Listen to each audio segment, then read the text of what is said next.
All right, well, we have concluded another legislative session that did more harm than good for the people of Tennessee. I just want to start off by saying, as chairman of the House Democratic Caucus, what an honor it is to serve with my 23 colleagues in the House of Representatives on the Democratic side of the aisle, as well as the 6 senators doing the work in the state Senate. It's really an honor to serve with people who truly care about their fellow Tennesseans. You know, we started this session off this year responding to the governor's State of the State address, talking about rebuilding the middle class and strengthening the middle class and improving the quality of life of every Tennessee family.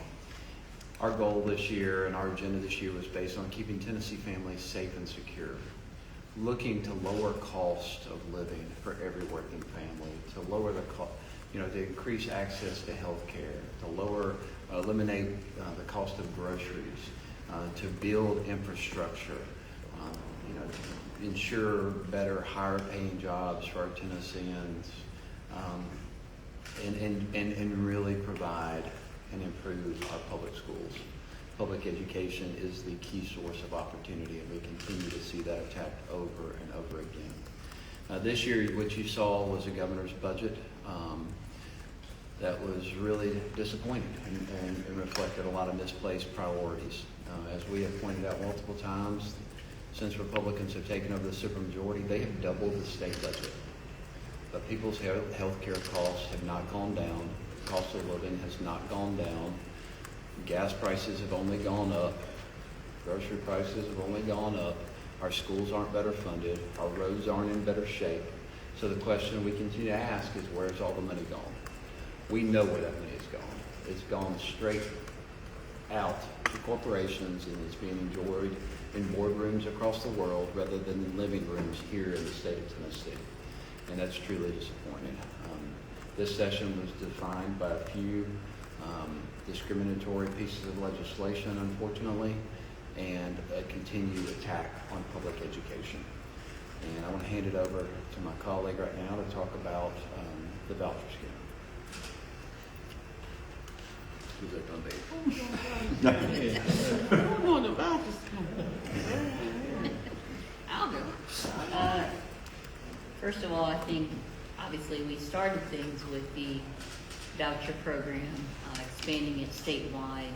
I said at the beginning of the session, this was a program that was not supported by evidence. States that have implemented vouchers have not seen their students be any more successful than students who have remained in public schools. A lot of states have seen their budgets balloon to the point where it's not sustainable. Yet that's how we chose to begin this legislative session. And we almost expanded it even further with a bill that targeted Memphis exclusively. Fortunately, it was one of the bills that when the final bell rang, it did not pass. And that was a bill that has been on the hearts and minds of a lot of folks in Shelby County. It was a takeover bill to put in place mechanisms to remove school board members, to remove superintendent of schools, to put in an appointed board that had varying degrees of power. It had some constitutional questions, certainly, but it also expanded the voucher program and allowed charter schools or public schools to be converted to public charter schools with really no rhyme or reason. Additionally, we saw our children attacked, those who were undocumented. One of the more heartbreaking days that I've experienced in this legislature, and this is my 12th session, was the debate in the Education Committee and on the Senate floor about not educating children who were undocumented, babies. We saw their faces, we saw their families, we saw how it really tore our state apart.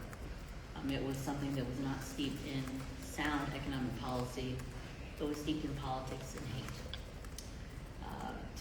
Just today, we passed 2 bills that attack diversity, equity, and inclusion. Something that is popular on a federal level, popular nationally, but is certainly not something that the majority of folks in the state are against. Diversity, make sure that we include multiple perspectives. Inclusion, make sure that once we include those perspectives, people feel good about it. And certainly equity is making sure folks have an opportunity.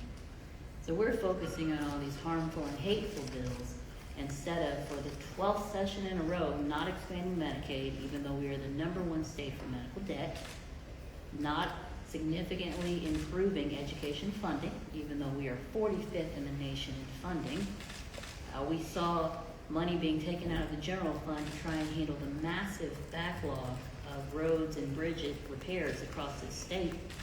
And we passed a $60 billion budget, which again, we have to ask, how did life change for the average Tennessean? Did we make folks' lives better? When we adjourned, are things better or are things worse? We are here to serve the people. We are not here to serve political interests. We're not here to serve corporate interests. We are here to pass policy that impacts people, that makes them feel safe and makes them feel secure. And unfortunately, I think too many pieces of our legislation missed the mark. I'm not saying that we didn't do some good things, but sometimes you really have to look at the scales and see, did the good outweigh the bad? And I will pass it on to my colleague.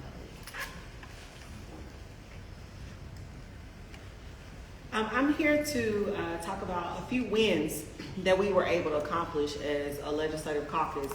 And first and foremost, it's my honor to serve as our Senate Democratic Caucus Chair among an esteemed group of legislators who are standing here today and some who had to go home to their families. Despite us being in the minority, I will say we are a huge group of individuals who are passionate about our communities and fought very hard this year in order to stop bad legislation, but also put forth good legislation that improves the lives of working and middle-class families in this state. I will stand here to say that we experienced a major accomplishment, not just from Memphis, but what I would say the whole state of Tennessee, by the MCS takeover bill being stalled. This legislation would create an additional advisory committee that is unelected by the people, appointed by members of this legislature to oversee the governance of the local body in Shelby County. Now, people work hard in Memphis to elect people to represent their school district. And while things are not perfect, there's improvements that can always happen in our local school districts and around this state to advance the educational outcomes of our children. Overstepping and overdoing the leadership of our duly elected officials is not the precedence that we want to set as a legislative body. We may not always agree with what happens with our local school boards and our local government entities, but in efforts to give local governments their autonomy to lead the way they're supposed to lead, this bill would have jeopardized that, and it's been placed on the desk because our two chambers couldn't agree. Well, I say we couldn't agree because it was not the right move for Memphis. And so I'm thankful that my colleagues were not able to agree so we can stall this bill out and Shelby County Schools will be able to maintain its autonomy and be able to work within ourselves, continue to advance the educational outcomes for our children. In addition to that, we did receive major wins around stopping the bill around undocumented children being denied an adequate and free public education, which is guaranteed in our Constitution. One of the most egregious bills to ever come through this legislature, tore us apart. In addition, we were able to support in bipartisan efforts to reduce Glock switches and other devices that enhance machine guns in our streets. It is not a Democrat or Republican issue to be for or against guns. It's about what's being safe and secure for our communities. And we were able to come together to pass legislation to make our communities safer from gun violence. In addition, many of our legislators advanced legislation centered around maternal health, giving mothers in this state additional resources and education around creating a healthy, happy family for themselves and their babies. And so while there is a lot of doom and gloom and extremism that came out of this legislative session, don't fret that our colleagues in the minority were able to accomplish great things. And we made sure that our first priority this legislative session was putting working and middle-class families first to make sure they can feed themselves, provide adequate health care for their families, and continue to advocate for good, well-paying jobs. Thank you.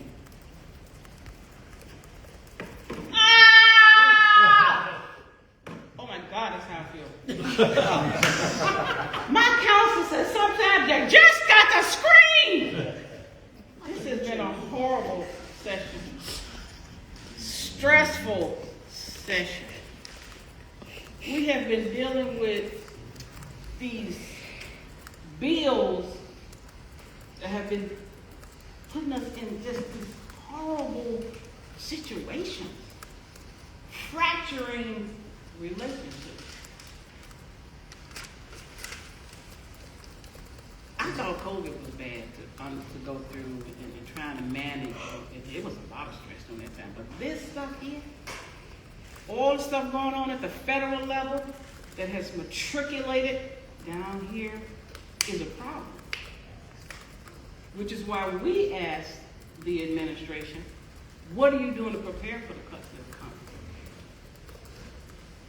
During the budget debate, how are we planning? But those are the calls we get.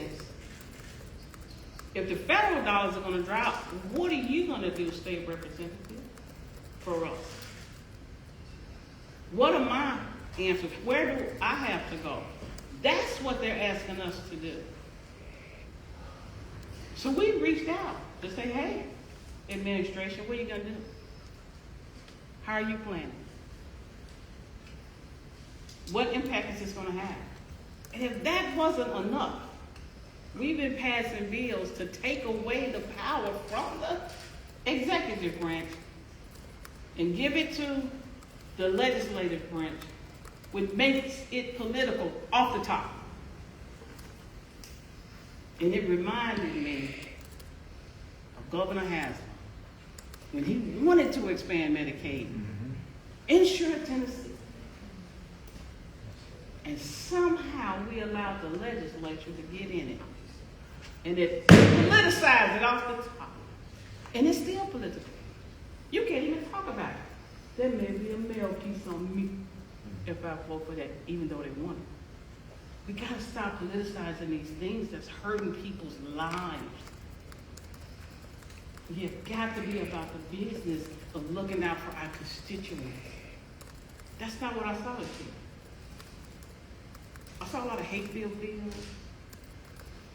a lot of things that because the president said that we got to do it, him putting the fear in them to make, and I'm saying, you the speaker, you can shut this down.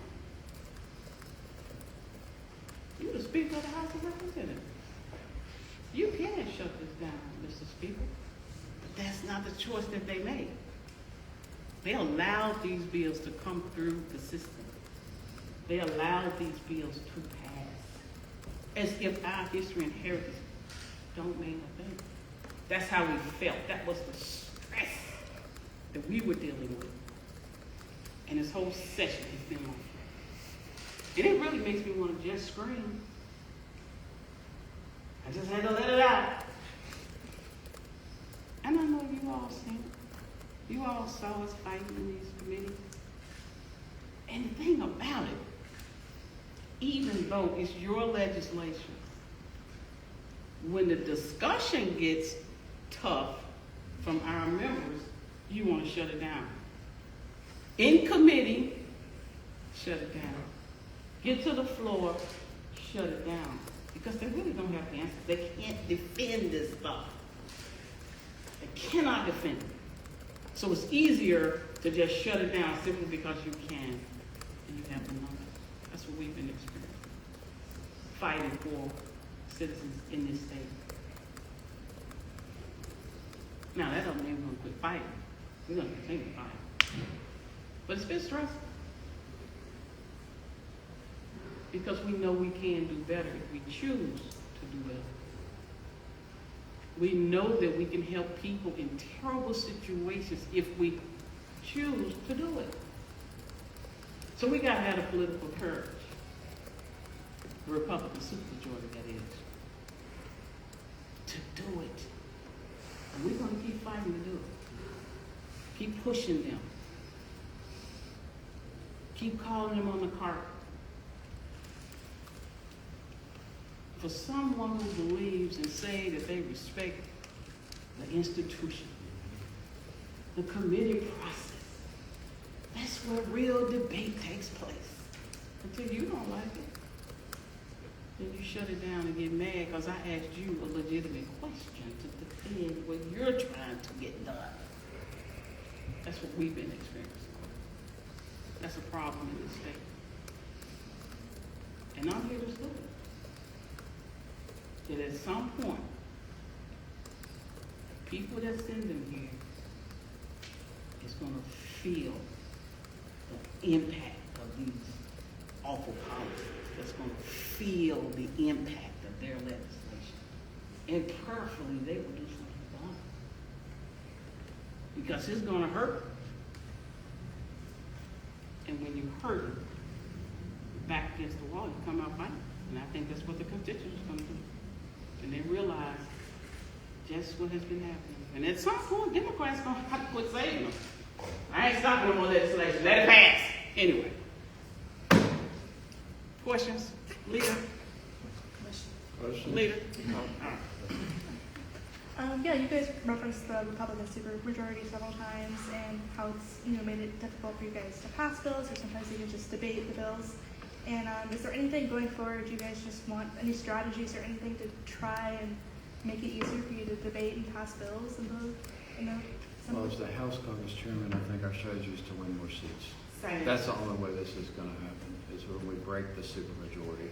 And nothing's going to change until we have the opportunity to break the quorum and have some leverage. Absolutely, same for the Senate. You obviously bring up the undocumented students bill that very much had federal implications to it, because if that was to likely get challenged to go all the way to the Supreme Court, that could have federal implications. Do you believe that bills are being introduced into the Tennessee legislature with the purpose to have federal implications attached to them? Yes. We can look back initially to the legislation we passed around Roe v. Wade. We can look back to the legislation we passed just last year about using the death penalty for sexual assault cases. We can certainly look at the comments on the record by both sponsors of this legislation, which sought to overturn Tyler v. Doe. So yes, it was said explicitly that it was a 5-4 decision 40 years ago, and with this new Supreme Court, there was a belief that they would have a different result. And unfortunately, we see litigation being passed, not just legislation.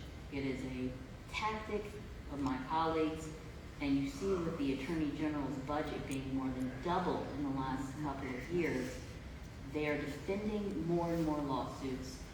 And unfortunately, a lot of them they're losing. Or fortunately for us. Wasting taxpayer money on legislation they know is absolutely unconstitutional. And to that point, we've asked for numbers, disaggregated numbers, to show how much these lawsuits are costing taxpayers. And unfortunately, that data never seems to be available. They need to report it on their campaign disclosures. I was going to say as a follow-up to that, does it concern you, or are you all concerned that Tennessee could become a precedent-type state when it comes to legislation like that? Ships, where are We you? are. My real concern is that there are real people who are impacted by these political ploys to overturn existing law. And certainly when we look at the undocumented students bill, we saw families that were devastated, living in fear of sending their kids to school, who were saying, please just allow us to be educated. And it was turned really a deaf ear and a blind eye. I want to talk about the real cost of this, though. Like, this legislature is so disconnected from the people of Tennessee right now. Over the while this legislature has been in session, Tennesseans have lost millions of dollars in retirement college savings. Manufacturers and small businesses don't know about how their supply chains are going to work, facing uncertainty not seen in decades. Consumers are facing higher interest rates, higher costs, and the almost near certainty of an upcoming recession. And what did this legislature do about any of that? Nothing. Precisely nothing. Instead, all they did is they chased a bunch of cultural war issues. They did a bunch of power plays like neutering the governor when it comes to spending, like empowering the Attorney General of the new budget to be an enforcer for the legislature instead of a lawyer for the people of Tennessee. And the things that are actually going to be felt in most people's lives are taking away products like THC out of stores that people are using and rupturing the support of public school systems across the state. Those are the two things that people are going to feel. But they're following, yeah, they want to make news in the Supreme Court. They want to suck up to the president. But people in Tennessee have real problems, and this legislature did almost nothing to deal with them. If someone from Memphis could, address the bill that, passed today from conference committee report that, was a bill to basically, it was kind of designed to hold Memphis accountable and other localities accountable for stuff like gun referendums, stuff that violates the Constitution. What are y'all's thoughts on the fact that, a version of that did pass, that they came on an agreement on that?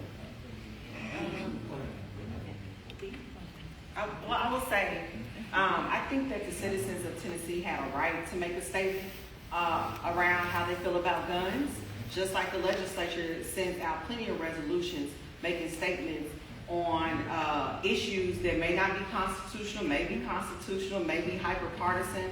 We disagree with those, and so what it is efforts to, if I don't like the way you and your people in your city legislate or make decisions, I'm going to hold you accountable. Now, in this budget, what you saw were extreme cuts to organizations in Memphis doing work on the ground to prevent gun violence, completely eliminating or significantly reducing the amount of money that was allocated to these organizations to provide relief or provide services on the ground to families who are most economically disadvantaged. That is direct retribution for our citizens going to the polls and saying to the Tennessee legislature, we don't want more guns on our street. Memphis is, yes, we have a crime problem right here. Guns are the leading cause of death for children in the state of Tennessee, and this legislature has passed additional legislation to expand access to guns and prohibit gun manufacturers from civil lawsuits, even though their guns may have defaults in them. And so what we're seeing is Memphis being punished for having high crime, but at the same time, the legislature passing legislation that exasperates crime and gun violence in our city. It's not fair to Memphis, and it's not fair that the legislature is restricting funding from Memphis to our community organizations doing gun violence prevention in our city. It is unconscionable, and it is another form of the Republican supermajority using unchecked power to tell the people what they can and cannot do. While several things in Memphis were funded, the majority of those things had nothing to do with improving the community. And I'll say to your point as well, Julia, it was very clear that this was retribution for a decision that the Memphis City Council made to put an ordinance around guns on the ballot. Now, what I will tell you is we all know that state law trumps local ordinances and laws, federal law trumps state law. Just like this General Assembly passes legislation that if the federal law were to change, it would immediately trigger a change in state law, Memphis and Shelby County can do the same thing. Unfortunately, what they're doing is they are creating this new level of bureaucracy to achieve the goals that they wanted to achieve by threatening to withhold funding, which is completely unconstitutional and illegal, from the city of Memphis for simply making a decision to put a ballot issue before their people. So, I mean, disappointing, more micromanaging, more telling locals what they can and cannot do when they don't want the federal government telling them the same thing. Last one. Anybody? So since the legislature tends to pass lawsuits instead of legislation in a lot of cases, what do you think is the challenge that they're trying to go with school choice? I think it's efforts to essentially, in my personal opinion, in some small form dismantle the public school system, because I think there is some thought that the public school system on its surface is ineffective at being able to provide everything that all families need, which I highly disagree with them, because if we fully fund the public education system, we'll provide all the needs that all of our children, regardless of your background, will have. While I'm not against the ability for parents to choose what they want, I think that the expansion of vouchers and all of these other different efforts have hindered the public school system, which was designed to provide adequate public education to all students. And so what it is an effort to create this public-private partnership idea in the public school system, which has largely been ineffective. And what I want the majority to do is focus their energy on fully funding our public education system so that all children children can have the chance to have an adequate, fully funded education with all the resources we need to continue to rise on the scale of a well-performing school district. But right now, with the laws we're seeing and all the different school choice methods, that is exactly what's not happening in all of our counties across the state. This is the voucher session. That's going to be the lasting impact of this legislative session. It's the biggest change in state government in decades. And it's not going to just be this one-time thing. From now, every year for the next 2 decades, this legislature is going to have to decide whether it's going to keep expanding this voucher program to include new people or whether it's going to fund public schools. And that's going to get harder and harder because they've also wrecked the fiscal capacity of the state. Like, we are not doing as well when it comes to revenue because of decisions this governor made to do giveaways to corporations.